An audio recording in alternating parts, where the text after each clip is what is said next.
Hola a todos y a todas, estamos aquí en La Salud en Común, nuevamente reencontrándonos y en esta tercera temporada el objetivo principal es poder difundir las iniciativas desarrolladas en adjudicación al Fondo de la Organización Panamericana de la Salud mediante la guía de orientaciones de medidas de salud pública no farmacológicas enfocadas a la población en situación de vulneración en contexto COVID-19, y hoy día estamos con Daniel y con el compañero Michel Garat, y te vamos a pedir inicialmente que nos puedas compartir quién eres, que te puedas presentar y nos puedas comentar en breve finalmente de qué se trató la iniciativa muy interesante que llevaron a cabo ustedes. Sí, pues antes que nada, muchas gracias por el espacio, un placer coincidir y sobre todo compartir lo que estamos haciendo. Yo soy Daniel Serrano de Regil, soy el director general de INSADE, es una asociación civil sin fines de lucro mexicana que en pocas palabras genera estrategias de reinserción social y autonomía económica en personas que estuvieron en prisión y que por lo tanto han decidido no volver a delinquir. El proyecto que fue implementado con el apoyo de la iniciativa fue un proyecto para sensibilizar a dos poblaciones en una ciudad llamada Estado de México, muy pegada a la capital del país, y era, por un lado, sensibilizar y capacitar a mujeres privadas de la libertad en temas de COVID, sobre todo desmitificar el tema de, aquí se hicieron muchos mitos y estereotipos, somos un país de usos y costumbres en muchos sentidos todavía, y hubieron muchos mitos y estereotipos alrededor del COVID y se tuvo que sensibilizar a las mujeres y darles herramientas para el cuidado de su salud, porque las cárceles fueron las últimas en reaccionar con medidas de prevención ante el COVID. Y por otro lado, también fue necesario capacitar al personal de salud que trabaja en esas cárceles, porque curiosamente también ellos venían cargados de mitos y estereotipos, independientemente si eran doctores, enfermeras, etcétera, o doctoras. También tuvimos que hacer ahí como una adecuación de información con ellos, porque también eran reproductores de mitos y estereotipos. Y la información fue enfocada en que, pues, desde su trinchera, qué podían hacer ellos también, porque aparte de que las cárceles fueron las últimas en reaccionar, era increíble que todos los insumos de prevención que tenían las mujeres y el personal de salud y policías era gracias a la sociedad civil, no porque el gobierno haya invertido en protegerlos o en algo, sino fue porque nosotros y otros colegas nos reaccionamos y que trabajamos en estos contextos. Dijimos, hay que ayudar, pues, porque se va a hacer más, el COVID va a proliferar más en esos contextos, y pues obviamente era importante llevar los insumos a estas mujeres y al personal, y fue bajo esos enfoques. Y bueno, hicimos unos materiales ahí, unos como afiches o pósters, y también pues obviamente compartimos la guía. Daniel, qué interesante el proyecto que ustedes llevaron a cabo. Queríamos que quizás nos pudieses comentar cuáles fueron las estrategias de vinculación que ustedes usaron para este proyecto y el acercamiento que ustedes tuvieron con la población que ustedes abordaron. Quizás nos pudieses contar un poquito ahí. Sí. Mira, para que tú sepas, recién se viene incorporando Carmen, entonces vamos a... Hola Carmen, ¿cómo estás? Hola. ¿De Argentina? Hola Carmen. Argentina, ¿cómo están? Bien, gracias. Bueno, mira, por el tiempo... Ustedes ya habían empezado. Sí, hemos empezado empezado. Así que lo que vamos a hacer finalmente es otorgar la palabra a la respuesta, ¿cierto? A Daniel, y luego vamos compartiendo también contigo, ¿no? Acompaño. Vale, gracias.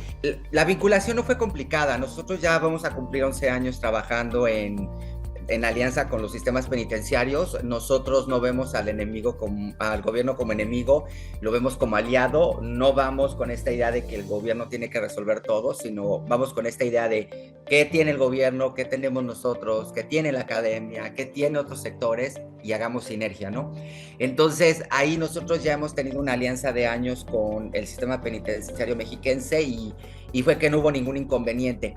Se tardaron en autorizar porque obviamente en cualquier contexto de cárcel la primera preocupación de los gobiernos es ¿a qué van a entrar? ¿Van a monitorear las violaciones a derechos humanos? Y como estaba el tema del COVID, pues tenían miedo de que fuéramos a monitorear, lo que no hicieron dentro de las cárceles, pero se les volvió a aclarar, así como generamos estrategias de autonomía económica en estas poblaciones y no documentamos nada, en este caso nos interesa capacitar al personal y a las mujeres y no vamos a documentar pues, las omisiones que tuvieron y la respuesta tardía que tuvieron, porque sí se les dijo, y eso dio un voto de confianza para que pudiéramos entrar. Entonces, no hay ningún inconveniente. El tema es que luego las decisiones son muy burocráticas y tardan de repente en decidir, y eso que ahí están los mandos medios y funcionarios establecidos, pero imagínense si de repente mueven a alguien, es volver a comenzar y en esos contextos es muy complicado, pero digamos que entre lo que cabe logramos obtener la respuesta dentro del tiempo pactado en el proyecto, porque sí se tardaron un poco, pero no hubo complicación para el ingreso, pues porque ya había un antecedente de trabajo y nuestra trayectoria nos avalaba prácticamente. Oye, qué interesante, ¿eh? Yo cuando pienso en mujeres privadas de libertad, hay bueno, primero las personas privadas de libertad siempre tienen una situación de alta vulnerabilidad de derechos humanos, más allá por el castigo social, ¿no? O sea, ¿por qué le estamos dando a ellos el derecho, etcétera? Y aún más cuando son mujeres. Entonces, me parece súper interesante la iniciativa. Creo que en Chile también pasó un poco lo mismo, ¿no? Como la población penitenciaria siempre con menos recursos, de hecho está bastante aislada del sistema sanitario, hay un sistema sanitario alternado, ¿no? Y con muy pocos recursos también en términos sanitarios. Y finalmente termina siendo un foco también epidemiológico para otras poblaciones cuando tienen salidas, ¿no? Aquí le dicen las salidas dominicales, por ejemplo. Entonces... no, muy interesante. Gracias, Daniel, no te vayas. También queríamos preguntarle a Daniel sobre, si bien es cierto, ustedes ya nos han ido retroalimentando, han ido informándonos a qué población ustedes dirigieron sus proyectos, ¿cierto? Quería que Daniel nos pudiese quizás ahondar más en relación a las características y si las características que ustedes se proyectaron fueron efectivamente las que se encontraron una vez ejecutando el proyecto, ya las características de la población a la que ustedes se vieron enfrentados. Sí, mira, antes de otra vez ahondar en lo que había comentado, decidimos en el grupo de mujeres porque pese a que las mujeres son las que menos residen en el delito y representan poco más del 5% de la población total penitenciaria, es una población muy estigmatizada, muy abandonada, es un tema de género. Los hombres cuando están dentro de las cárceles y salen, ahí están la mamá, la esposa, las hijas, las tías, como red de apoyo. Una mujer cuando entra a la cárcel es abandonada inmediatamente por su círculo familiar cercano, al grado de que no recibe ni una visita conyugal en todo el proceso, y al salir ya no tiene ni siquiera pareja, o los hijos ya están en otro lado, o los familiares ya no quieren saber de ellas. Entonces decidimos entrar con ellas porque es un sector poco atendido, al no representar la mayoría del sistema penitenciario, pues no es prioridad, ¿no? Llegan los apoyos a los cárceles de hombres, donde les equipan con gimnasios de box, cosas de fútbol, y volteas a ver a las mujeres y no les dan nada, pese a que, vuelvo a lo mismo, la estadística dice que son las que menos reinciden en el delito, y porque hay un perfil fuerte de mujeres adentro que fueron reclutadas por el narco y obligadas a delinquir para transportar droga. Entonces, no se toma en cuenta esas vulnerabilidades de las mujeres que las llevaron a estar dentro de la cárcel, y no se toma en cuenta que en el caso de las que cometieron delitos, pues este tema de la baja reincidencia, ¿no? Entonces decidimos entrar por ahí. De hecho, los hombres nos acusaron de discriminación, o sea, no existe la discriminación hacia ellos, pero nos acusaron de discriminación a la inversa, ¿no? Ahora ustedes nos discriminan, que no sé qué. Digo, no, ya se les explicó. Bueno, fue por eso que decidimos entrar con ellas, y porque muchas de ellas tienen ahí a sus hijos. Entonces el tema de los hijos dentro de las cárceles es también otro tema, porque también fue otro grupo poblacional que estaba aún más expuesto al tema del COVID. Ya de por sí las mujeres privadas de la libertad estaban súper expuestas. Imagínense que ellas a su vez expusieran hacia sus hijos o dentro de las visitas. Es así que justamente nosotros nos dimos a la tarea de entrar porque esas características de ese tipo de perfil de mujeres fue lo que nos llevó a proponer el proyecto. ¿Y por qué el tema del personal de salud? Pues porque justamente, ya se los comenté al principio, fueron los primeros replicadores de mitos y estereotipos. Aquí era increíble, ¿verdad?, que ellos creían y replicaban de que la toma de temperatura te mataba neuronas, que al vacunarte te pegaban un chip para que el gobierno te controlara, y otras más, y se difundieron mucho de ese tipo de cosas, pero era increíble ver que el personal de salud, personal de psicología, o sea, personal capacitado, titulado, con maestría y doctorado, también lo vimos, estaban replicando eso. Entonces obedecía una coyuntura también de que pues nadie volvió a ver a las cárceles. De hecho, algo que llamó atención de la guía es que dijeron, pues las cárceles fueron las últimas en responder, sí, pero la guía si acaso menciona la frase centros de detención 3 o 4 veces y párenle de contar, no hay más herramientas. El proyecto que tiene Carmen es muy interesante porque tampoco es muy mencionado los centros de atención a personas con trastornos psiquiátricos o problemas psiquiátricos. Aquí el gobierno de plano ya los va a cerrar, hay un tema ahí también fuerte. Y fíjense, si el tema de cárceles ahí estuvo como abandonado, ahorita que ella estaba hablando me puse a pensar, aquí no sé cómo estuvo la respuesta en los psiquiátricos del país, ¿no? Entonces, lo que me doy cuenta es que creo que estuvo muy bien que se aprobaran proyectos innovadores o con temas muy específicos, porque en verdad eran cosas que no se estaban abordando y me encanta ver también el trabajo que hizo Carmen, porque es un grupo muy poblacional aquí también abandonadísimo en México. Sí, yo creo que en general en Latinoamérica hay una realidad sistemática, ¿no? Las cárceles, el tema de la salud mental, ¿cierto? Entonces, también en ese sentido, qué bueno es reunirse y conversar y difundir estas cosas, porque así se van haciendo más latentes. ¿Qué elementos también hay que poner foco, ¿no? La última pregunta tiene que ver con, finalmente, si nos cuentan muy brevemente qué metodología, cómo ocupar la metodología de capacitación, ¿no? Y finalmente, qué aprendizajes pueden rescatar de esas metodologías que utilizaron. Yo tengo un poco el tiempo corto ahorita, voy a aprovechar rápido.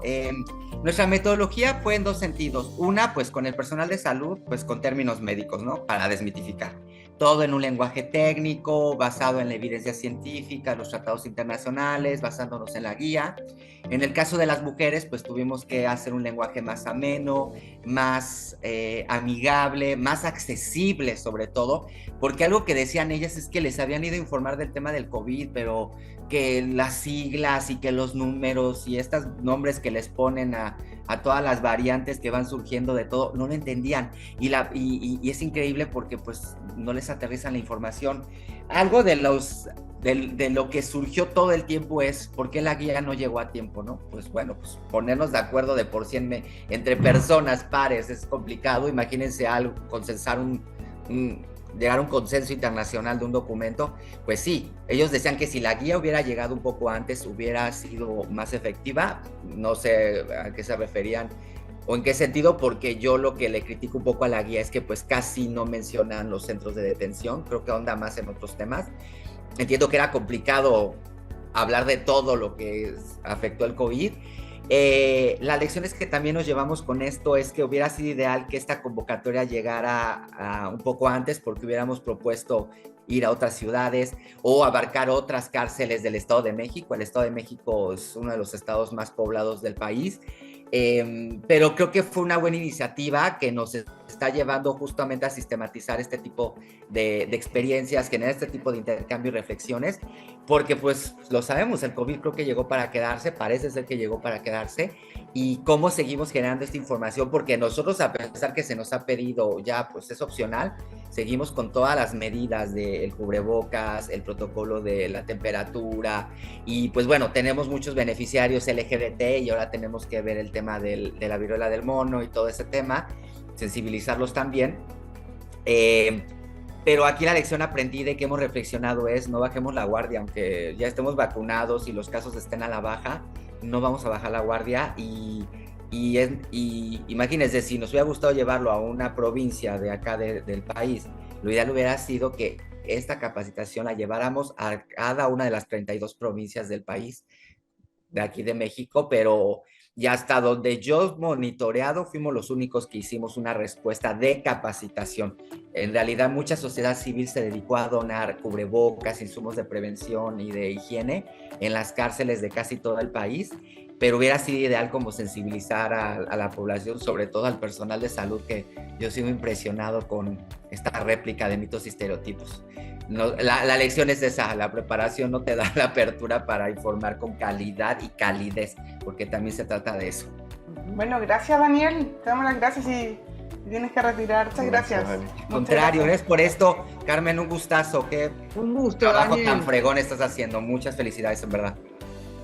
Bueno, Cuídense un mucho. gusto conocerte. Gracias. Vale, Hasta gracias luego. Daniel.